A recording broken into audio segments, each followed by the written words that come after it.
protect it. You know what I mean?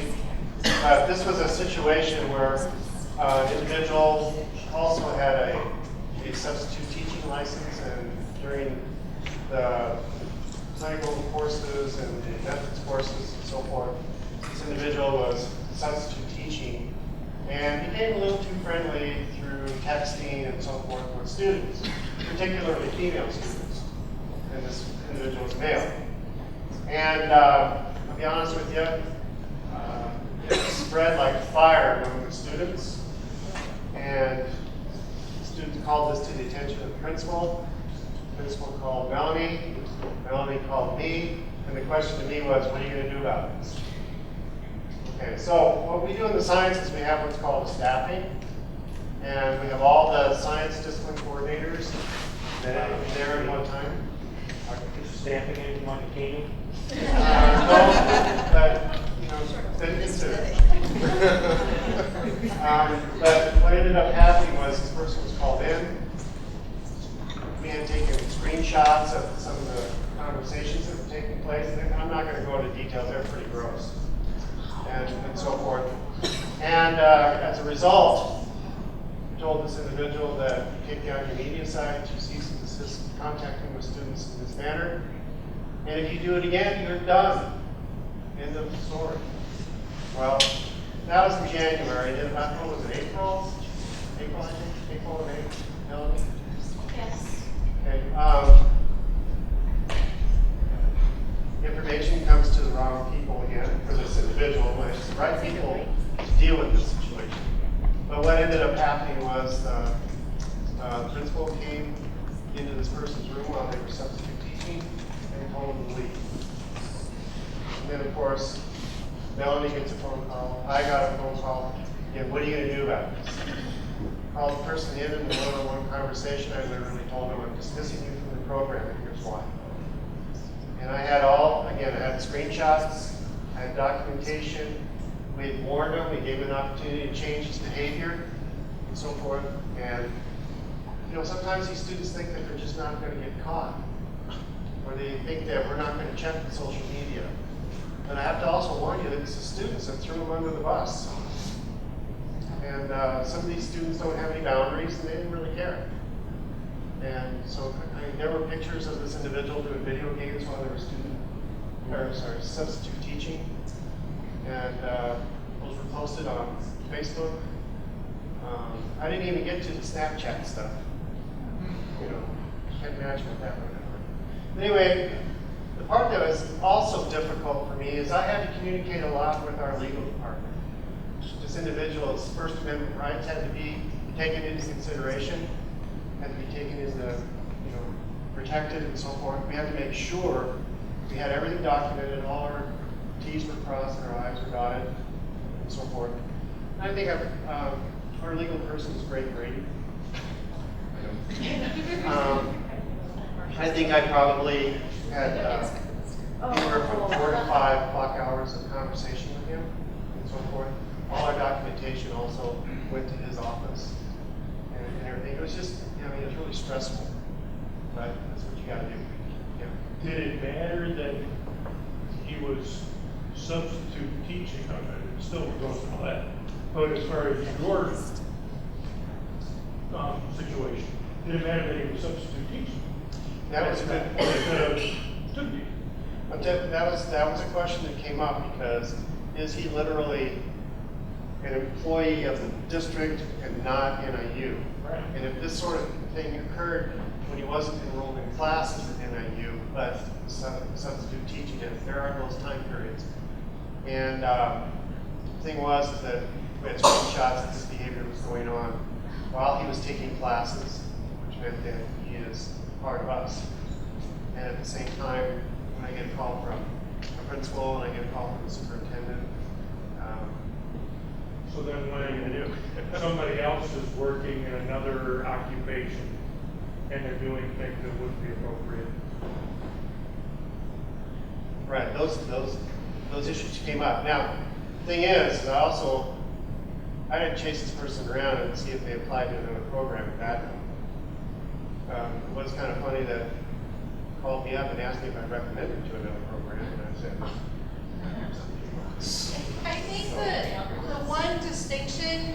that it was actually with, I know what you're saying, and I think the distinction is that it was with students particularly. Not to say that a social media profile couldn't cause problems elsewhere, but this was specifically exchanging texts with students, and it was exchanging some of the comments on social media, like, everybody cough on your teacher today so that I can come sub tomorrow. And that was just one example. But it was interaction specifically with students. And we tell them from the very beginning, students are not your friends, do not friend them on Facebook, do not this. And the students had been told that and did it anyway. I think that's the gray area, or that was why it was a little more easy to define, because it was with students while this NIU student was in our program. If a student is not enrolled in classes and is working at Subway and posting unsavory things, we tell them it's searchable, but it might not be the same situation. Does that make sense? But at the same time, we still call it to their attention that we're aware this is going on. And these are the consequences if you continue. And it may be difficult for you to get hired with this profile, you know, with this digital footprint. So it's slippery slope. Right? Yeah. And it was really difficult. Having to be aware of all the legal stuff and all that. And then any documentation that I had to go to our legal department, and I had to have conversations about that. And then I got more documentation, so I made more conversations and so forth. I am very greedy on speed dial. So, yes. That just makes me, I worry about substitute teachers. I do not like taking the day off, because at our district we have a very hard time getting substitute teachers because we're very low paid, so we've lost even our good ones. I do not want to leave my kids with the substitute teachers at this point, because, I mean, now, Illinois, you don't even have to have a degree in education. And it's very scary to leave my kids. So I don't, because of that reason. I don't know if the state of Illinois, the respect for an education degree is gone. Well, then also, I have a daughter that's in high school, and I can see becoming a vigilante. So, as a boss, I worry about those things. And I think one thing that's good about the middle school and high school students is that they know to tell. They don't get away with it for long. Kids know when something's not right, and they're not afraid. And that's what happened in this situation. It came to the attention because of the students in the school. And so I think that you as teachers having those conversations with your students as well is important. If something weird is going on, let me know. You need to make sure you're telling adults, telling your parents, telling teachers, telling someone if something weird is going on. Whether it's a student teacher or sub or peer bro in the classroom or whatever, and then having that conversation too. I don't know. One of the questions that came to mind as you were talking about it was, is there like a set protocol in terms of how long that this had to take place to give them that second chance? Because based on what you said before you had that initial talk with them, I'm like, that's enough evidence that I would say I don't want them in the schools at all. I want them out. And so what was that legally with allowing them that second chance of saying, this is what we've noticed, these are the screenshots of your conversation, and then still letting them come back? So that's where the issue of First Amendment rights comes into play. I mean, even, and then I think one of the things that really kind of tipped it over was both parties in an email and a texting exchange said, "Oh, this is so illegal." And the other, yeah, it is, and so forth, but, and it went on. So I mean, and the first time it came to our attention, we actually met with the administration of the school. John and I both did. Yeah. And we said, here's the situation. And it was just kind of flip comments to start, attention getting kind of like, I'm so cool sort of thing. But it was still inappropriate in our mind, and we met with the administration and said, this is your call. Here are our possible alternatives. What are you comfortable with? And they chose to allow students to continue the building. So that was really, we put it up to the school. Because what we didn't want to have happen was this person do something that was really, really bad, maybe, in the way of physical contact or whatever, and so forth. And then the school district come back and say, well, you knew about this. Why didn't you tell us about it? No, I agree. Yeah. That's the only thing, was like a second chance to me, I was like, you'd be out based on what I'm hearing. Right. So we were really concerned to be sure that all parties involved were informed. And then, I don't know, correct it up, but I think the school district has a much lower bar in terms of the student's rights. If they don't want the student teacher there, I think they can say without any second chance or anything, no, we want this person out of here. They don't have any. Well, that statement did come. Yeah, I mean, so I don't think they have. And I think the due process then has to come from here. So if the district says, no, you're gone, we have to respect that clearly, but then we have to show that we have provided due process, and if legally we have to find another placement, that's what we have to do until such that time. Depending on the situation and the egregiousness of whatever has happened. In my time here, there have been times when it's like the district says out, the program said, we're done, we're gone. But we do have to document that we have followed due process. I think it's actually a Jenny and Melanie question to ask, but maybe participants here might be interested in knowing if programs seek to find out about student teachers' disciplinary problems at the university, unrelated to any clinical experience. So if they got a jam for cheating on a test or other misbehavior in a residence hall, something that might not be a criminal offense but requires some disciplinary action. When students come into 201, I always Google them and just to see what's out there, to point out specific things. And then when we talk about social media, I say your Pinterest profile, Kate didn't even know this, your Pinterest profile can be public. And when you're filing things that are funny, you have a funny folder, sometimes classroom teachers might not find the same things funny that you do. So we talk about all of that, social media. We're pretty clear on the expectations of it. There's nothing that's stopping you from Googling your student teacher candidates. It's pretty easy to do. If you Google the student name and NIU, we encourage them and we tell them how to make everything private. The goal is you can't find them. That's our goal for social media. If you can find them, start digging and have that conversation. If you find something that seems inappropriate to you, then that's a conversation that we have. And that has happened, and some students say, well, it's my social media, I can do what I want. Well, okay, but if your employer finds this, then you may not get a job. It's again the same kind of conversation. We're not the only ones that are looking. Right, right. And we always tell them, if you wouldn't want a student to bring in a printout of whatever it is, you want to probably get it removed from whatever profile is out there. Also, though, remember, they're students and they do stupid things and make mistakes. And so think about that as well, that sometimes, they're kids, they're growing up. Sometimes they don't have good adult mentors at home and things like that. So it's a learning process. If it continues though, and that was the case with this, it continues. We had the first conversation, again, it was just kind of really super sarcastic, inappropriately sarcastic comments, but it escalated after the warning. And so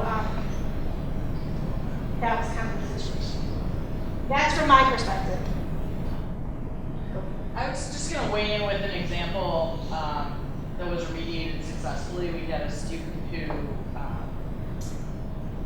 thought that his Facebook was set to private, or a friend had a picture, I don't know what it was, but students where this candidate with student teaching found this picture of the student doing something perfectly legal, but disruptive to the educational environment. Give the example. The student had a picture smoking a hookah pipe,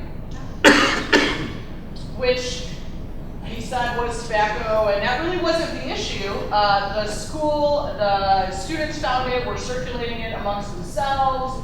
The cooperating teacher addressed it with him at the same time that the superintendent was receiving parent phone calls. So the superintendent walked down the hallway and said, we will be escorting you out of the building now. Thank you for your services. And I understand that. As a school, your priority is your students and your students' learning environments. From the program perspective, this was not a mortal sin. Was it stupid? Absolutely. Has it served as a warning to every group of student teachers since? Absolutely. But we helped him work to figure out what the problem was, lock down his Facebook. We did find another placement. We were honest with the school. We said that this was a replacement and that it was a social media issue, but that we were relatively confident that it had been resolved. He went on to have a fine student teaching experience. He actually was a good candidate. So it doesn't always, I think that's an example where you try to remediate and it doesn't work. But there are examples where we remediate and it does work. But that's something that we settle at the university because your concern is your students in that learning environment. We don't expect you to necessarily, it's not your job to help them lock down his Facebook page and tell them why that's stupid. Sorry, I don't think I made my question clear, but it has to do with not social media issues, those kinds of things. The But discipline on campus. people, as Melanie suggested, is that,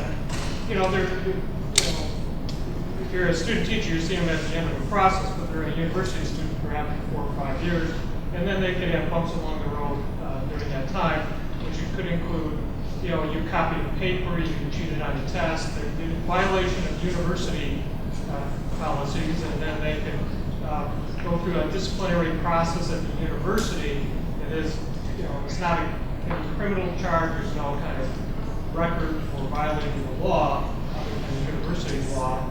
I guess the question is do programs seek to learn that? They have some insight into the character of the candidate. In my experience, it's happened a couple of times where a candidate has, there's been a situation that has led to the department opening the file, because if there's a plagiarism case, in my experience, it's been, Amanda, you plagiarized, we've taken it as far as we're going to do. This is sealed unless there is something else that happens, in which case it will be used to make any decisions. If you plagiarize further, then this happens.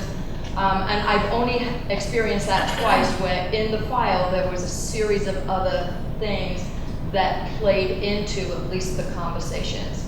Because, again, we operate as separate entities in many ways.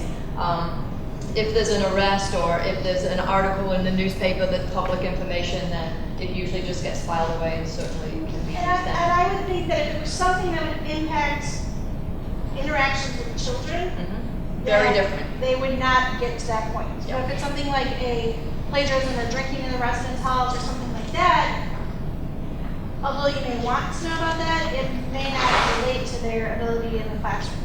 You may find out that they have a drinking problem, I don't know, but probably if it was something relating to children, you would know about that before it got to you.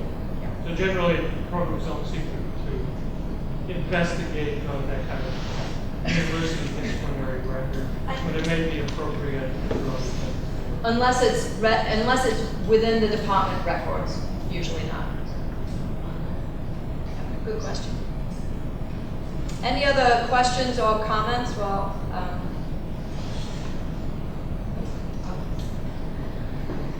thank you so much. Just before the break, we had some index cards, and you were to write down some topics that if you have been a cooperating teacher, what is the most difficult conversation that you have had?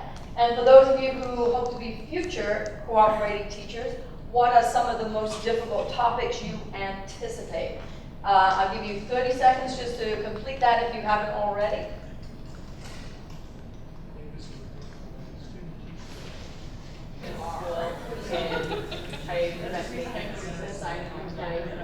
Okay, let me refocus here a minute. Anybody want to give a couple of examples of difficult conversations that are topics we have not covered to this point?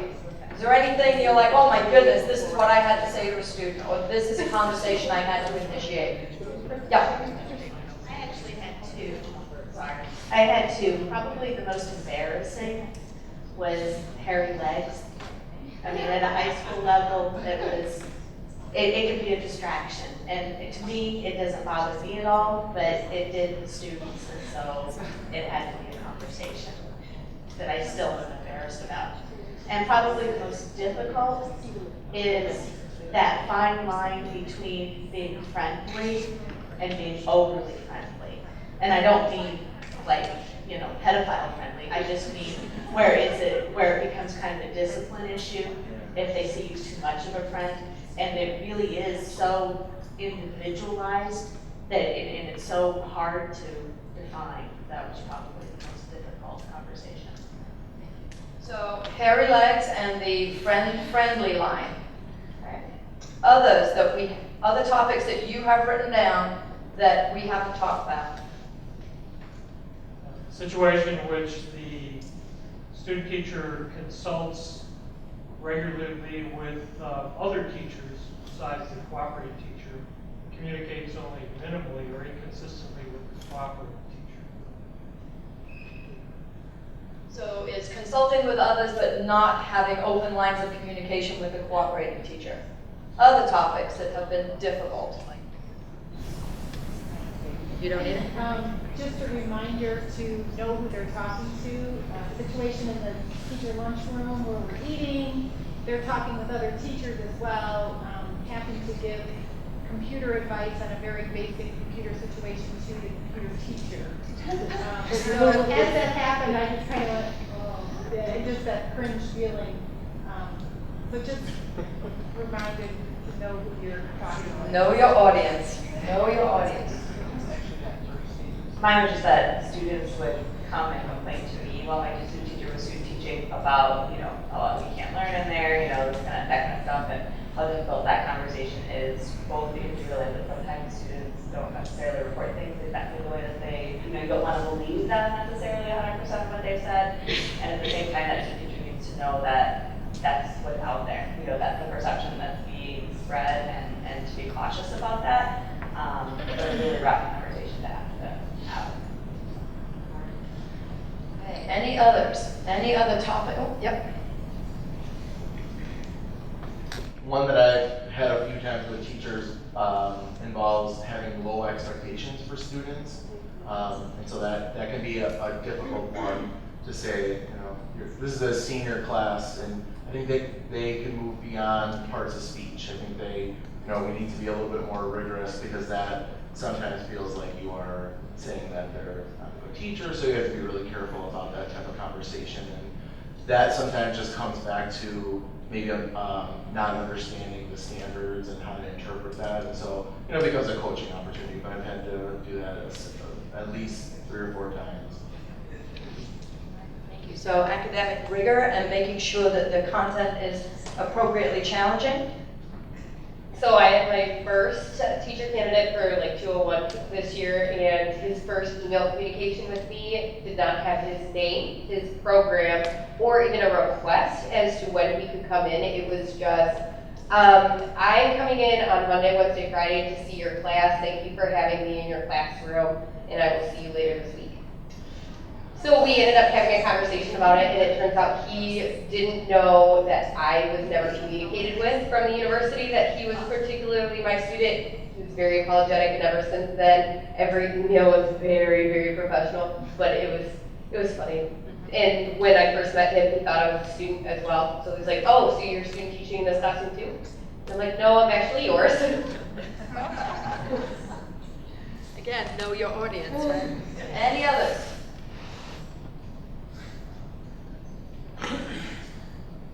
When I was student teaching, I was pregnant, and I had a very different perspective than my cooperating teacher, who was a man, about how I should address that with my students.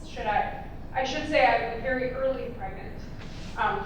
And so I said to him, I really felt like it was important that I just say that and get it out there so it's not kind of weird. And he didn't think he thought it was something personal and the students didn't need to be aware of it. And I said, well, at some point they're going to be aware of this. But it is a difficult decision, confirm, deny. Do you broach it? Or if another staff member, if students come to you about another staff member, like how to handle some of those more personal, private situations that unfortunately do become public. And it's so individual because you might want something slightly different than I might want in the same situation. Any other topics or conversations that you've had? My student teacher she was starting a second career after, I think it had been 20 years since her master's or something. And 2 or 3 times I caught her teaching the wrong thing in class, and the content was just wrong.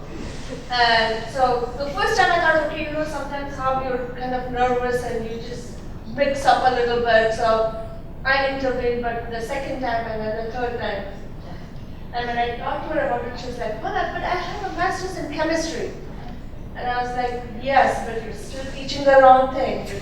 And there is no excuse for that. So that was kind of hard to get across, that you need to go back and revisit your chemistry books because you're just teaching the wrong thing. And sometimes, to me, those conversations resulted in, well, this is how I learned it. Well, I'm going to encourage you to go back to the book again, and things have changed. Things have changed. Oh, Amy. We had a student teacher this past year who actually didn't make it, but she started out by talking to our kids and like saying stuff to our kids about how farmers are picks and white trash, and that the FFA shouldn't exist. And I'm from Genoa, and farming is a huge part of our community, and those kids did not respect her at all because that's a huge part of our community, and not all of our kids are involved, but all of our kids know about it, and most of them at some point take an ag class, whether it's a floral design class or something. But I couldn't believe it because I love our ag kids. Did you have that conversation with her? She wasn't mine. She was our art teacher's, which I'm sure that our art teacher did because she's very forward. She's the one that if we have a girl who's not dressed appropriately, we send her down there. She's the Kate Maley of your school. Hey. Disposition snack. Okay, last one, Phil. Mine was, I explained to it was during clinical, so I didn't come out on Wednesdays, I think it was, for me, so we could meet with the professor. And it was like her second lesson plan she had to do, and it was going to be observed by the professor. And I said, I need your lesson plans by 2 o'clock on Sundays, and Sundays I do my planning. I didn't get it, but the next morning I see it came at 10:30 on Sunday night, which means I didn't read it until Monday night. I had a few questions. She didn't respond. She walks in Wednesday morning totally unprepared. And it's really the first time I get to see the lesson, and we ended up spending a whole period of guided study hall while the kids just sat there playing games on the phone, tweaking our thing. And then I really didn't have time to have a conversation because plan period would go right into meeting with the university professor. And I said, I really got to have these a lot early. So my way, you said Sunday. I did. 2 o'clock Sunday is a lot different than third. And she really got defensive. And then at the same meeting, the professor, who's no longer here either, was reviewing lesson plans, and then they got into an argument about how many objectives should be on the lesson plan. At which point I just got left because I'm like, well, what? This is not the appropriate place to have this argument about how many objectives you should have on your lesson plan. So those are both very difficult. I've learned a lot since then, but she also did not make it as a candidate. I also had to talk to her about timid voice. Every time she would get in front of class, she would feel we could hear her. And that was really difficult, and never to get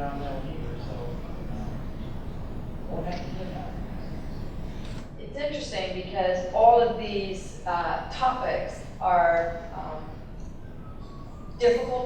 conversations that are difficult to have. They are varied, but a lot of people in here have had the experience of having those difficult conversations. And the way that we handle it can be influenced certainly by the way that we communicate and the way that our teacher candidate communicates. I could even get a sentence out, that would be great today, wouldn't it?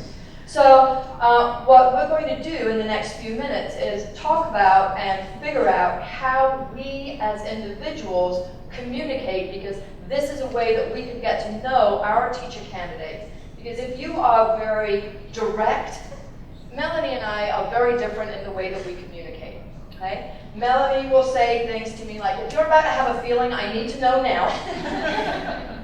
And so then we're on the same page and she will tell me exactly what's going on. I, on the other hand, need a little bit of the how are you doing today before you're gonna zing me with a dispositional smackdown. And so we work through it, but we know each other well enough that now when we communicate, she'll say, are you having a feeling now? Am I having to deal with this? I'm like, no, I just want to know how you're doing. She's like, yeah, you do. If the disposition is back down, it's coming. And so we work through it, we know how to communicate, but it takes a lot of work to do that. So one of the ways that we would like to talk to you about it is you have on your tables a survey sheet.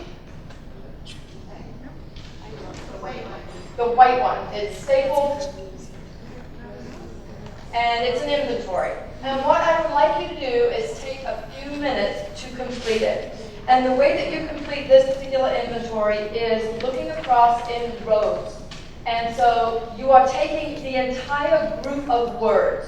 So you're taking this entire group of words here, you're comparing it to this one, and this one, and saying which group of words is most like you and which group of words is least like you. And then you have to assign 1, 2, 3, and 4.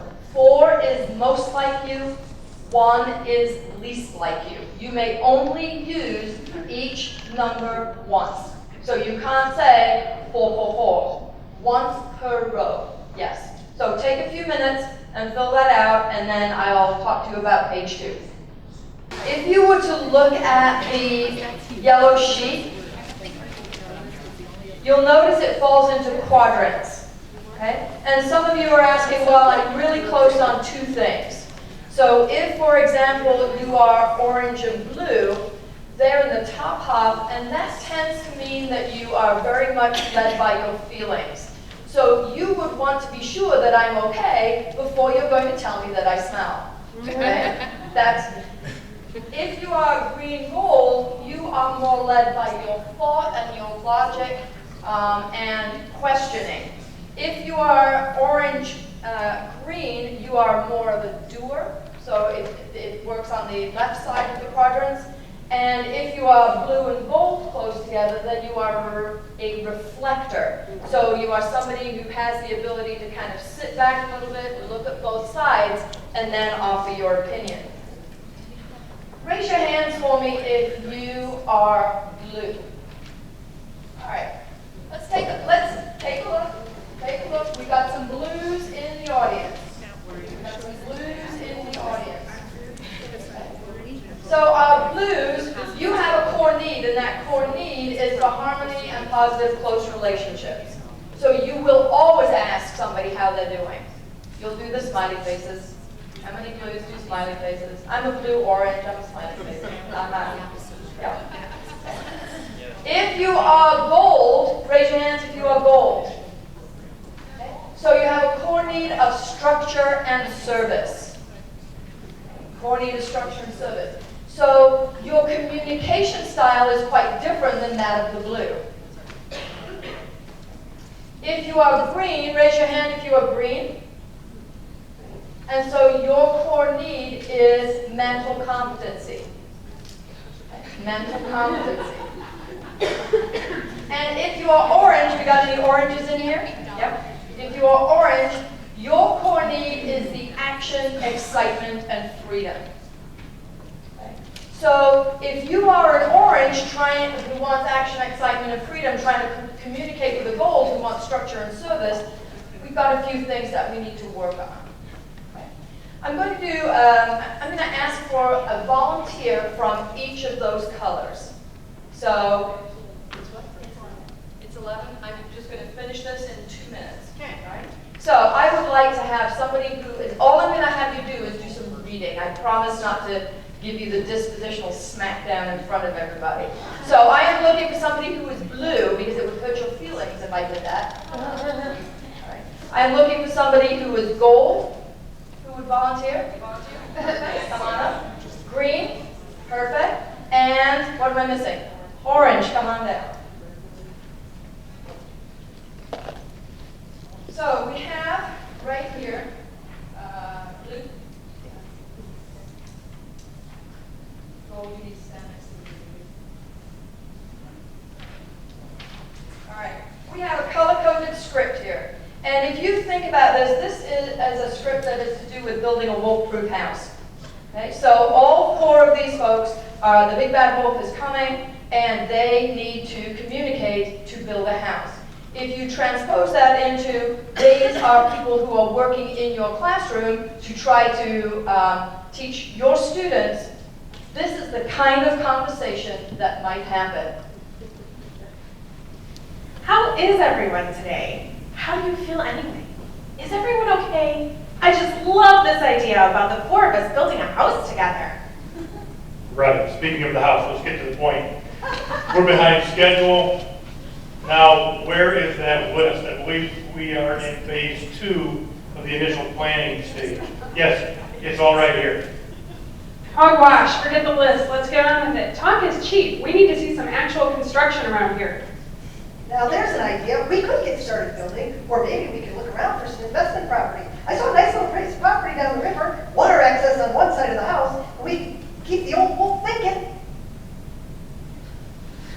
Speaking of the wolf, you know, I still think we could save a lot of hard feelings in the end if we would sit down and meet with the wolf in person. I have this feeling that the wolf is probably not all that bad deep down inside. We just need to try and see things from his perspective. Being a wolf has a lot of hardship connected with it, and I don't see why we don't at least try to talk to him. Cut it out. We're off the subject. The next item on the schedule is to discuss actual building materials. I have the list right here. Did we remember to add all that extra stuff for the turrets? I really like turrets in the house. And what about bay windows? I think we should consider bay windows. Are they on the list?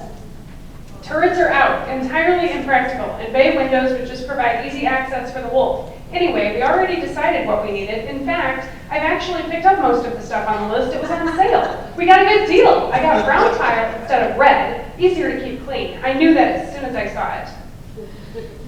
Hold on. You mean you bought things we didn't approve? You mean you changed the list? Just staying on top of things. This is getting out of hand. I don't think I can continue with the housing project in light of the recent insubordination. I'm not sure I'm in it either, still in it either. I don't completely buy leaving off the turrets. But maybe there's hope if we consider a moat. Does everybody think we need a moat? I think we'd all feel a lot better if we just arranged to meet the wolf. I just know he'd be sympathetic to our situation. Forget it, I'm out. Too much talk, not enough action. I've got all the stuff I need. I'm building my own house. So be it. I'm off to the railroad. Well then, I guess I'll just have to go see the wolf myself. I'm sure he'll be understanding. A hearty round of applause, please.